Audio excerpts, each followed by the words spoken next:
안녕하세요. 절대업TV의 명품 PD 한PD입니다. 자, 어제 말미에 중요한 얘기를 했어요. 제가 이거는 사실 어떤 기자도 이런 얘기를 한 적이 없어요. 어떤 학자도 이런 얘기를 한 적이 없어요. 어떻게 보면 제가 열심히 공부하다 보니까 알아낸 사실이죠. 그죠?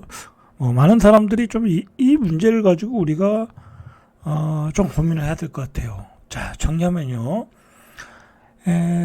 서울 수도권으로, 서울로 이제, 우리 70년대 제가 서울 올라올 때는 서울로 다 몰려 들어왔죠. 80년대도 서울로 다 몰려 들어왔어요. 자, 그게 90년대부터, 계속해서 몰려 들어오니까, 그걸 감당하지 못하니까 일기 신도시를 만들어 준 거예요. 그죠? 일기 신도시를 만들어서 서울의 외연 확장이 된 거죠. 자, 그 다음에 계속해서 또 밀려 들어왔죠. 계속해서 밀려 들어오니까 2기 신도시 만들어졌어. 어떻게 보면 계속 외연 확장을 한 거죠. 자, 또 계속해서 밀려 들어오니까 3기 신도시를 만들어졌어. 자, 1기 신도시, 2기 신도시, 3기 신도시가 다 어디에 있어요? 경기도에 있죠. 자, 이건 뭐 지도를 보면서 이야기하는 건 내일 이야기하고요. 오늘은 다른 얘기 좀 해야 되니까. 자, 그래서 경기도가 어마어마하게 커졌어요.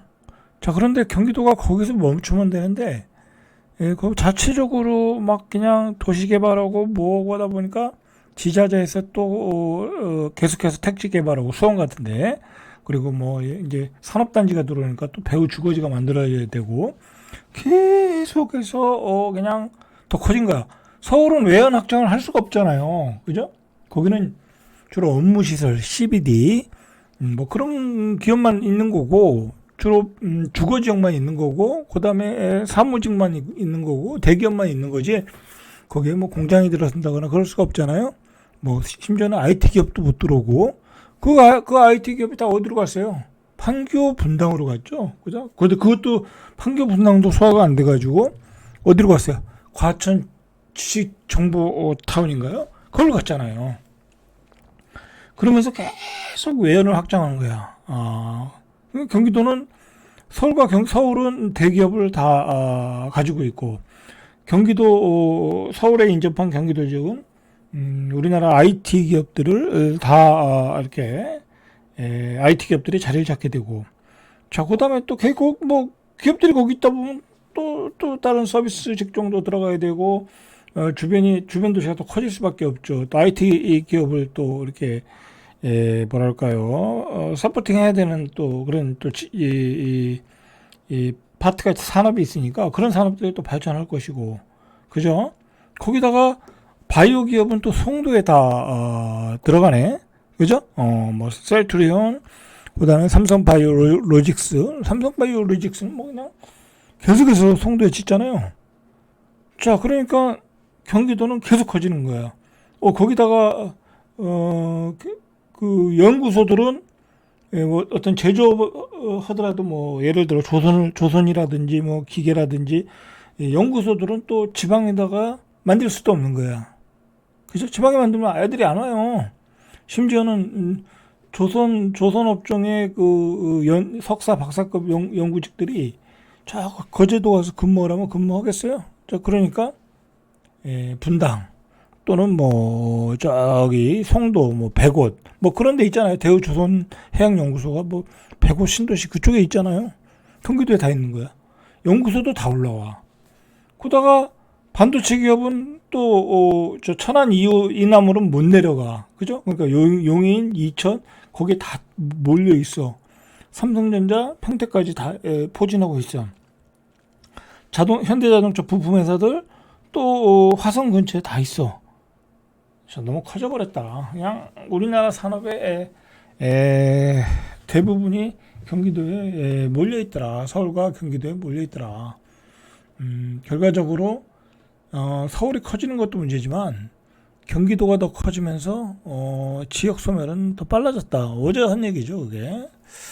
자, 그런데 또 문제가 생겼어요. 이건 뭐 우리가 계속 반복을 해야 되는 얘기 어차피. 무슨 문제가 생겼어요? 유동성. 자, 그럼 당연히 이제 그렇게 해서 많은 기업과 공장, 뭐 젊은이, 다 올라갔어. 사실 제가 조금 조사하고 싶은 내용이 뭐냐면 요즘은요, 여러분들 뭐 아들이나 딸이 둘이야. 부모님 밑에. 요즘은 어떻게 보면 우리 가족 구조가요.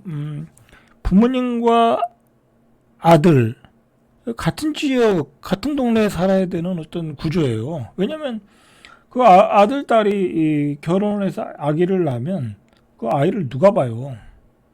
그 시아버지, 시어머니 또는 아버지, 어머니, 친정 아버지, 친정 어머니가 이렇게 돌봐준다고.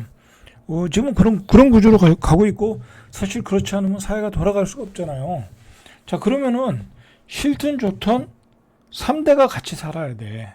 좋은 동네든 안 좋은 동네든. 예를 들어 강남에 살면 뭐 거긴 강남은 워낙 좋은 주거지니까 어떻게 해서는 강남에 살라고 그러고 살게끔 만들려고 그러고 그건 뭐 말할 필요도 없고 더 좋은 주거지역이라면 말할 것도 없고 예를 들어서요. 예를 들어 내가 직장이 수원이야. 삼성전자 다녀.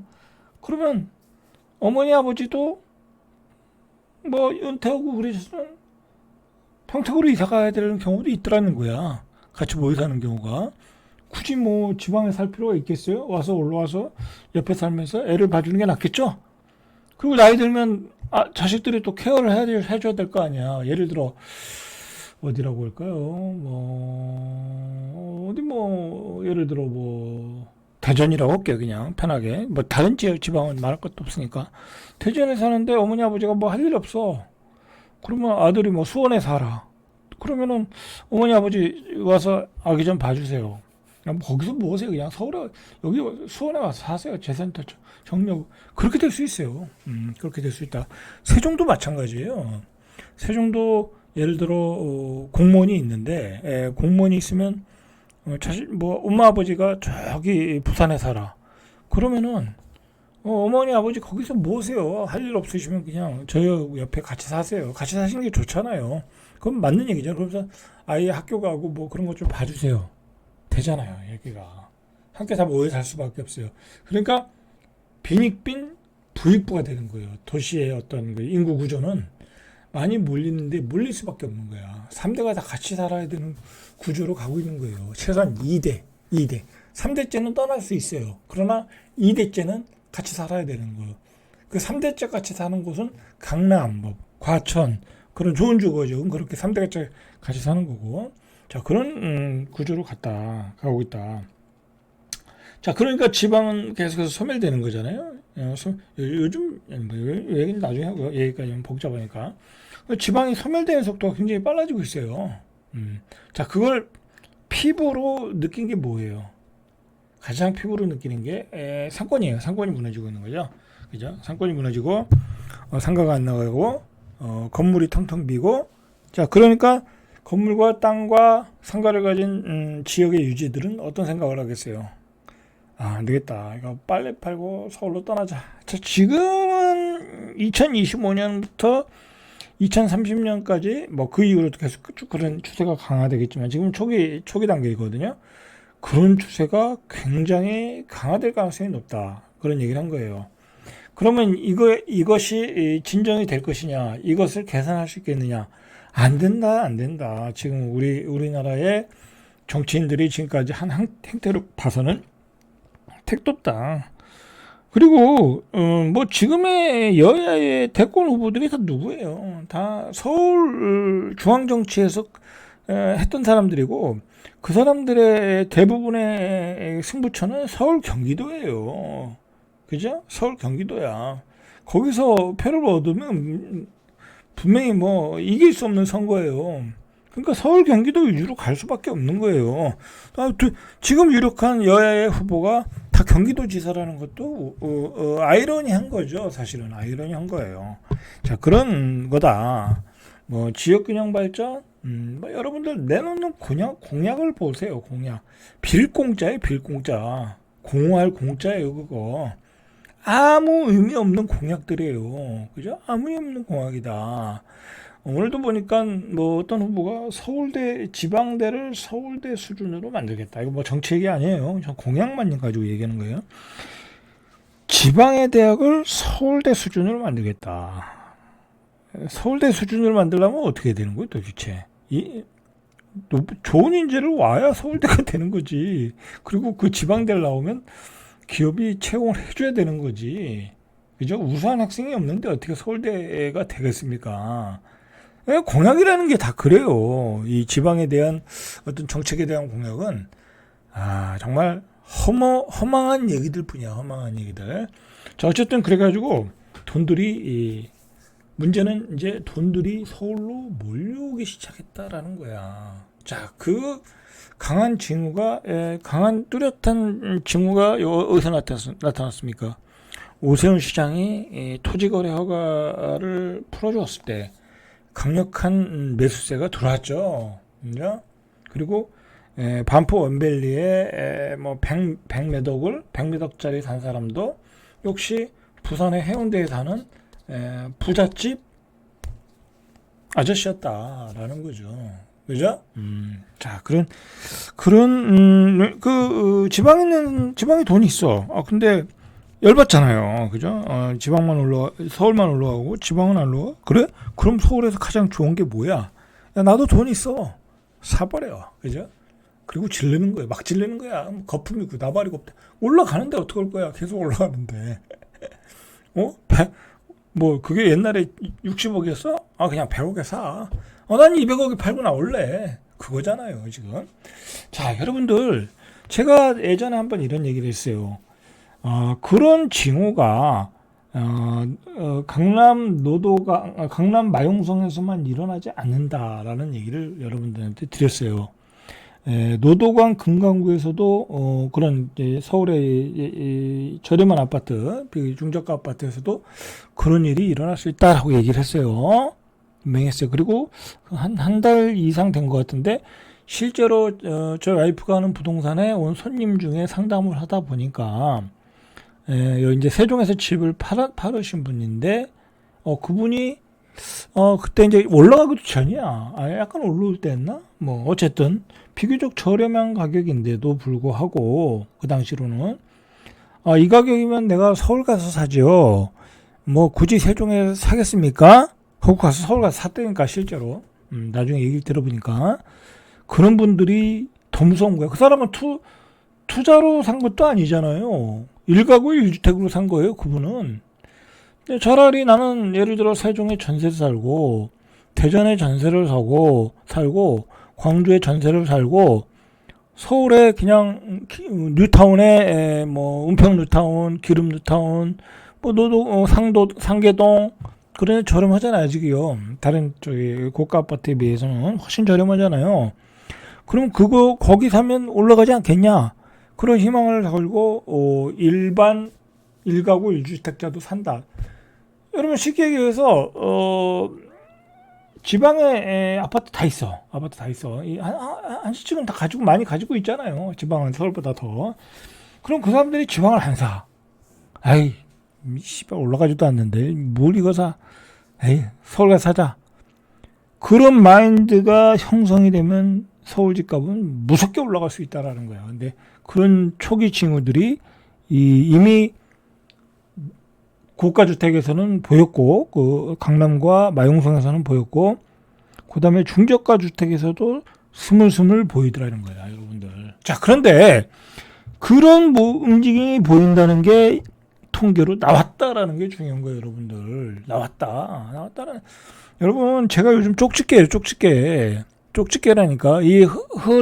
저는 이제 이 시장의 흐름을 읽는 사람이잖아요. 응? 읽고 예측하고 여러분들한테 알려주는 사람이잖아요. 그죠? 자, 보세요.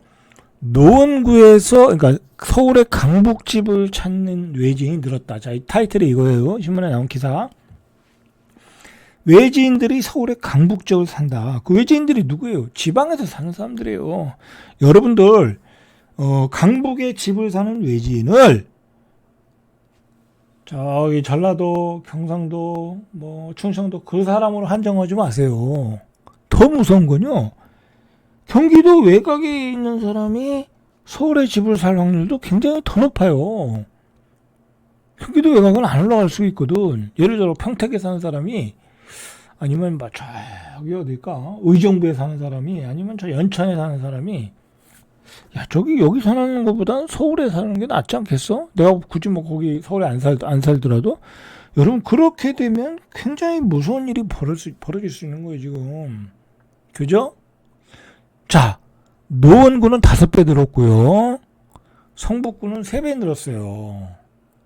자, 지방 부동산 침체 속에 대구, 부산, 광역시에 거주하는 전문직 부자들이 강북 지역 부동산까지 사들이고 있다. 자, 이게 기사가 된 거예요, 여러분들. 자, 이거 제가 이런 얘기를 했는데 한 달 전에 했는데 그 방송을 듣고 뭐 기자가 조사를 했는지 뭐 했는지 모르지만 그죠? 제가 제일 먼저 이야기를 꺼냈어요. 어느 누구도 이런 얘기를 꺼내지 않았어요. 강북 지역까지 이 집을 사고 있다. 저는 현장에서 봤거든. 그죠? 토지거래 허가 구역이 일시 해제된 지난 2월에서 3월에는 강남 아파트 매수에 집중적으로 뛰어들었고요. 지방 부자들이. 자, 근데 막았잖아요. 그죠? 바로 막았잖아요. 자, 그러니까 오세훈 시장이 어떤 일을 벌였는가 생각하면 아주 끔찍한 실수를 벌린 거야. 이 판도라의 상자를 열어버린 거야. 이 양반이. 판도라의 상자를 열어버렸다니까. 저 개인적으로는 오세훈 시장을 좋아해요. 스마트하잖아요. 사람이. 좋아하는데 이 양반이 뭐 부동산에 대해서 전문가는 아니잖아요. 근데 이 양반이 어떻게 하다 보니까 그 주변 참모의 말을 잘못 들어가지고 뭐 참모가 찔렀겠죠. 그죠? 그 주변에 또 부자들이 많으니까 야 토지거래 허가구역을 풀어주자. 그죠? 뭐 그렇게 한 거잖아요. 대선 나가기 전에. 자, 근데 결과적으로는 그것 때문에 대선도 못 나가고. 그죠? 어쨌든 근데 막았잖아요. 강남 부자들이. 자, 근데 그 사람들이 막으니까 어디로 가겠어요? 그래서 토지거래 허가가 확대 재지정되자 강동은 아니잖아요. 토지거래 허가 구역이. 성동도 아직 아닌 것 같아요. 마포구도 아니죠. 이어 청량리, 이문, 희경동도 요즘 뉴타운으로 다 재개발했잖아요. 장위 뉴타운, 신축라인까지 몰린다. 자, 이런 지역들이 다 어떤 지역이에요? 그 투기 강사들이 열심히 추천하는 지역이에요. 그러면 이게 간단한 거예요, 여러분들. 우리가 이제 그 지방에 있는 사람들이 서울에 아파트를 사야 되는데 어디를 살까? 지방에 있는 사람들이 장위동이 어디 있는지도 모르고요. 희경동이 어디 있는지도 몰라요. 아니 제가 뭐 부산에 뭐 해운대가 어디 있는지 나와라도 뭐 부산에 뭐 저는 잘 알죠. 근데 일반인들은 양정동이 어디 있는지 뭐 진구가 어디 있는지 동래가 어디 있는지 잘 모른다고요. 그럼 그걸 어떻게 알겠어요? 부산 전문가들을 아니면 부동산 전문가들의 유튜브를 보면서 공부를 하는 거죠. 그리고 조금 더 내가 투자를 잘해야겠다고 하면 그 지역의 전문가하고 상담을 받으면 되죠. 한 뭐 30만 원, 50만 원, 100만 원 내고 뭐 상담 받아서 좋은 부동산을 싸게 살 수 있으면 돈 100만 원 주는 거 아깝지 않아요, 여러분들. 자, 어쨌든 그렇다 이거야. 그러면 그 사람들이 그 유튜브에 유명한 투기 강사들의 강의를 듣고 상담을 받고 그 사람들이 맨날 추천하는 게 이거예요, 이거. 강동, 성동, 마포구, 이문, 희경, 장인뉴타운 여기잖아요. 맨날 유튜브 보면 여기 사라고 맨날 얘기하잖아요. 그러니까 이런 데를 가서 샀더라 이거야. 그죠? 샀더라. 오르지 않는 지방 아파트를 버리고 서울 강북의 아파트로 갈아타기를 하고 있다. 강북마저 다 싹쓸이하고 있다. 좀 표현을 강하게 이야기하면요. 이게 초기의 현상이다, 여러분들. 초기 현상이다. 아직은 거래량이 폭발적이지 않잖아요. 여러분들 이거 참 고퀄리티 광이에요. 여러분들 이런 걸 누가 얘기해 주겠어요. 그죠? 누가 얘기해 주겠어요. 자, 18일 1분기 지금 1분기잖아요. 한국부동산원 매입자 거주자별 아파트 거래 현황에 따르면 용산, 성동구 등을 포함한 강북 14구의 외지인 매수 건수는 3,161건 이다 이거야. 전년 동기 전년에 한 1,361건 대비 2.3배 늘었다. 이는 같은 기간 전체 증가폭의 1.9배를 윗돋는 수치다. 여러분, 요거를 타이머를 한 4, 5년 전으로 돌리면 어떤 현상이 있었어요? 막 서울의 투자자들이 지방 가서 대전 가서 투기하는 애들이, 갭 투기하는 애들이, 뭐 세종도 마찬가지고 몇십 채씩 샀죠. 떼돈을 벌었잖아요. 그래가지고 그 친구들이 떼돈을 벌었어요. 물론 망한 놈도 있지만, 지역 지식산업센터 사고 뭐 생활형 숙박시설 사고 상가 사서 망한 애들도 있지만 잘 버는 놈들은 떼돈을 벌었잖아요. 자, 이제는 다시 역상경이에요. 역상경이 벌어진 거야. 그때는 지방 내려가서 대전 부동산 초토화시키고 광주 부동산 초토화시키고 부산 부동산 초토화시켰잖아요. 근데 그 지역의 부동산들이 다 어떻게 됐어요? 거의 반토막 나고 그때보단 초반보다 많이 올랐지만 그래도 한 30-40%씩 다 떨어졌잖아요. 많이 떨어졌잖아요. 지방은 공급은 계속되고 살 수요는 계속 줄어드니까 거긴 그냥 놔둬도 가격이 떨어져요. 지방은 걱정할 거 없어요, 여러분들. 예? 그러니까 그걸 깨달은 사람들이 역상경을 하고 있다라는 거야. 그 상경하는 이 통계가 이렇게 폭발적으로 늘어났다. 자, 작년 대비 2.3배가 늘었다. 그럼 이거 내년은 어떻게 되겠어요? 5배가 늘어나는 거죠. 저같이 이렇게 또 방송을 친절하게 하고 제 방송을 보는 또 사람들, 우연히 본 사람들도 머리가 뭐 깨달음이 있다고 하면 지방 끝났구나 하고 가겠죠. 그렇게 되는 거예요, 여러분들. 그래서 어떻게 보면 제 방송이 뭐 조회수가 잘 나와야 요즘은 뭐 1,500에 2,000회밖에 안 나오잖아요. 그나마 다행인 줄 아세요. 그나마 다행인 줄 아셔라. 특히 뭐 서울의 집값이 오르면 안 되는 상황에 있는 사람들이 있잖아요. 서울 아파트 가격 사야 되는데. 그리고 제가 누누이 얘기하지만 저는 서울에 아파트 없어요. 오히려 서울 아파트 팔고 세종을 산 사람이에요. 그러니까 제가 서울 아파트 올라봤자 저한테 이득될 거 하나도 없어요. 오히려 전 손해예요. 저도 서울에 사야 되니까. 그죠? 사야 되니까. 어쨌든 제 방송을 많이 안 본다는 게 다행이다. 왜냐면 이런 얘기 하는 사람 없고 이런 거에 대한 확신을 가진 사람들이 별로 없어요. 알아도 이야기 못해요. 알아도 이야기 못한다. 아마 그러나 투기 강사 중 그 A급의 강사들이 있잖아요. 몇 명. 그 사람들은 다 알고 있어요. 이런 상황을 알고 있어요. 근데 또 지방도 계속 투자하라는 강사도 있더라고. 그거는 맥을 잘못 잡은 거예요. 그건 여러분들. 그거는 그냥 그 사람이 그렇게밖에 얘기할 수 없는 처지이기 때문에 얘기하는 거예요. 그러나 진짜 알강사, 일타 강사는 그런 얘기 안 해요. 그런 얘기 하는 사람은 일타 강사 아니에요. 제가 보기엔. 그렇게 판단하시면 돼. 자, 여러분, 굉장히 심각하다. 자, 문제는 여러분들, 서울이라는 데는 빌라도 재개발돼서 아파트가 될 거잖아요. 근데 여러분들 이것도 한번 우리가 통계를 내봐야 돼. 재개발 빌라를 사면 아파트가 되잖아요. 근데요, 서울의 강남과 마용성의 아파트를 외지인들이 사는 것보다 강북의 아파트를 뉴타운 가서 아파트를 강북에 사는 것보다 실제로는 개수로 보면 재개발 재건축 뭐 예를 들어 조합 설립이 된대 아니면 뭐 초기 재개발이든지 그렇게 사는 사람은 어마어마하게 많을 것이다. 이거 통계도 안 잡혀. 이건 어마어마하게 많을 거다. 여러분들 서울의 아파트 가격이 올라간다는 건요, 서울의 땅값이 올라가서 올라가는 거예요. 여러분들 가장 중요한 게 그거예요. 그게 어떤 부동산의 철칙이에요. 서울의 땅값이 올라가니까 땅의 가치가 올라가는 거잖아요. 수요가 많으니까. 아파트를 질 땅이 없으니까. 왠지 웬만한 빌라 지역은 나중에 다 재개발 될 수 있다라고 생각을 한 거잖아요. 오직 하면 서울의 아파트를 빨리 져야 되고 모자르는 아파트를 빨리 져야 되니까 어떤 법을 만들었어요. 이명박 시절에 뉴타운을 만들었고요. 근데 박원순 시장 때는 그걸 막았죠. 못하게. 박원순 시장 때 이미 막았던 후유증이 지금 나타나는 거예요. 지금 그 양반 때문에 자, 그 다음에 누구예요? 오세훈 시장이 다시 들어섰네요. 자, 오세훈 시장 오면서 야, 이거 큰일 났다. 이 서울 주택 이거 큰일 났다. 이러다간 서울 인구가 다 빠져나가겠다. 그래서 그 사람이 들어와서 만든 그게 뭐예요? 모아타운. 그죠? 모아타운.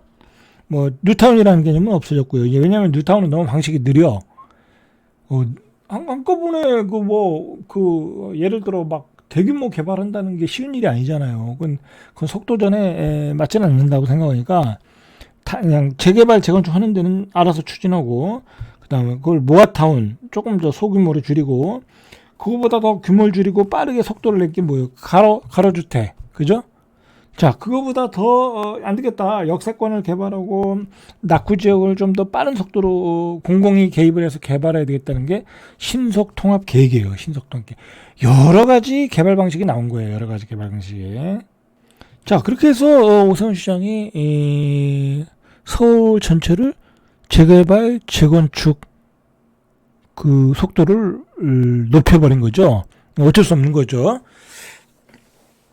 자, 그러면서 많은 투자자들, 외지인의 투자자들이 이 재개발 재건축을 서울 사기 시작했어요. 그러면서 그런 재개발 단지로 재개발 재건축의 계획이 발표하면서 그 빌라 가격이 폭등했을 거 아니에요? 그러면서 그거 파는 사람이 구축을 사고, 구축에 투자했던 사람들이 그거 팔고 마용성으로 가고, 마용성에서 또 투자해서 잘 된 사람이 송파로 가고, 송파에서 투자 잘한 사람이 또 강남으로 가고, 그러면서 서울의 부동산 가격이 뛰면서 이렇게 서울의 가격을 올리고 있다라는 거야. 예? 자, 그런데 거기다 대고 경기도 또는 전국에 있는 사람들이 유동성이 서울로 또 몰려갈 준비를 하고 있고, 몰려 들어가고 있고, 이런 상황이 되어버렸다는 거예요, 여러분들. 조금 더 통계를 보죠. 외지인의 매수가 158건이었던 노원구의 경우 올해 1분기에는 854건. 5배 이상 들었다. 노원구의 가격이 떨어졌는데도 불구하고 연끌했던 사람은 다 던지고 있는데 그거를 외지인들이 다 사고 있다라는 거야. 투자로. 여러분들, 제가 작년에 부동산, 이미 작년부터 그런 신호가 있었어. 어떤 분인데 세종에서 집을 팔고, 그분은 이제 뭐 근무지가 또 서울로 가는 분이었긴 했는데도 어쨌든 공무원이었던 것 같은데, 그분도 서울 가서 사더라고. 노원구 가서 사더라고. 아, 서울이 낫다 이거야. 여러분, 그거는 이제 평범한 사람들이 갖는 생각이에요. 아무리 세종이 뭐 개발 계획이 좋고 뭐해도 서울을 따라갈 수는 없잖아요. 그죠? 그런 증상들이 일반 평범한 사람들, 1가구 1주택 사람들이 갖기 시작했다는 거야. 그죠? 그러면 그걸 평범한 사람들이 다 갖는다고 생각을 해봐. 뭐 상관없이. 대전에 집이 있는데 대전도 이제 신축 같은 거 좋은 데는 7, 8하고 하잖아요. 팔고, 야 이거 뭐 가지고 있어봤자 대전 안 오르네. 에이, 서울 가자. 그렇게 된다는 거야. 성북구의 외지인 매수도 같은 기간 111건에서 331건으로 3배 넘게 증가했다라는 거죠. 자, 당연히 가격이 뛰겠죠. 이렇게 되니까. 동대문구 용두동에 위치한 이편한 세상 청계 센트럴 폴에 한 109제곱미터, 요거 한 38평 되겠네. 지난달 15일에 17억 5,500만원. 그냥 17억이 요즘은 기본이야, 기본. 거래 최고가 경신했고요. 전농동에 위치한 레미안 크래시티 121평, 한 44평 되겠네. 16억 8천만원. 정고점에 다다랐다. 가격이 뛰고 있다라는 거야. 이젠 서울로 가서 사자. 자, 동대문구에 있는 청량리 레미안 3대장이라고 불리는 레미안 유부, 레미안 답신리 미드카운티 84, 4월 들어 13억 9천 전 고점을 회복했다라는 거고, 뭐 강남은 이미 돌파했고, 그리고 동대문구의 외지인 매수는 210억 건으로 전년비 대비 190건 대비 소폭 증가했지만 가격적으로는 신고가를 돌파할 직전이거나 돌파하고 있다. 라는 거죠. 오늘은 여기까지 절대값TV의 명품 PD 한 PD였습니다.